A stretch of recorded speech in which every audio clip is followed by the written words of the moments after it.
Winston, thanks for coming to the studio. For telling your story, you get the Raw Deal t-shirt. Awesome. Thank you. Thank you for inviting me. So you submitted your story. What happened?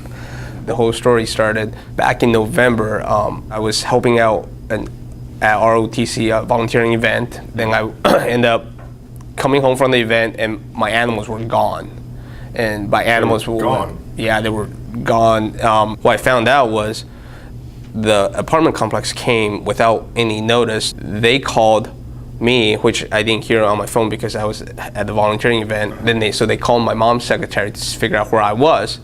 She thought I already left for military training, so she told them I left for military training. They thought I abandoned the animals, so they called animal service and they took all of my animals.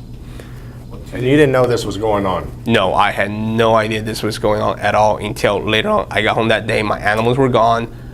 I freaked out. I was about to call the cops, trying to figure out where the animals were, or report like a breaking. So wait a minute, you're talking about animals. So what were they, dogs and cats or something, and some there snakes? Were 2 dogs, some snakes. There was actually a carpet python, boa. At the time, I breed and sell exotic reptiles, and I did a lot of shows.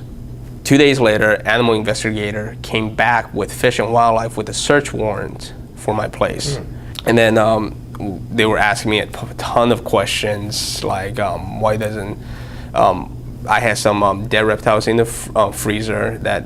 Dead reptiles in the freezer? Correct, okay. Because when you import a large amount of reptiles, not every single one of them makes it through importation, and they took basically the rest of my snakes. So you put these reptiles in the freezer for what reason?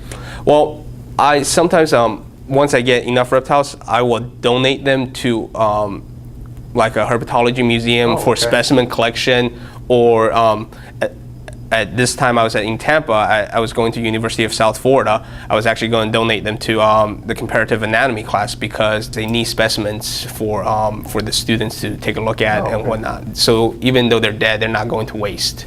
So I explained to Fish and Wildlife, actually the animal investigator, about the dead reptiles and whatnot, and then Fish and Wildlife was agreeing with me, saying yes, this happens in the business a lot, But the investigator didn't want to hear it. He's seeing a bunch of dead reptiles or some dead reptiles in the freezer, and he's like, hey, this guy's killing them or something. Correct. The charges were like everything from beating them to starving them and everything. But when they came, they had proper water. You don't feed reptile every day. You feed them once a week, and whatnot.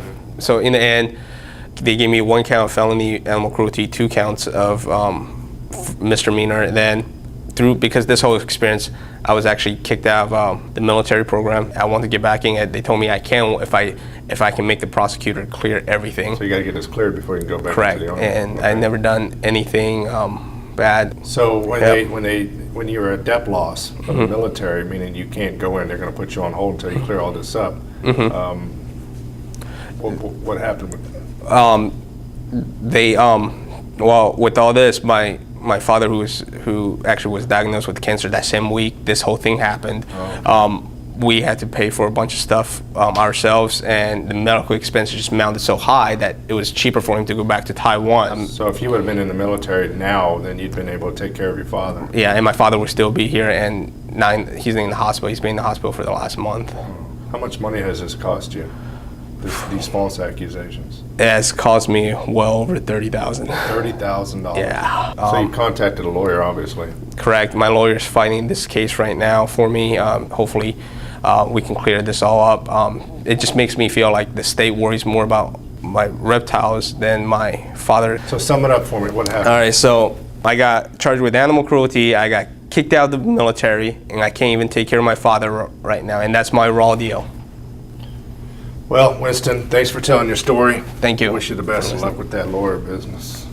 Now it's up to you to vote on who you think got the rawest deal. Will it be story number 1, or story number 2, or story number 3?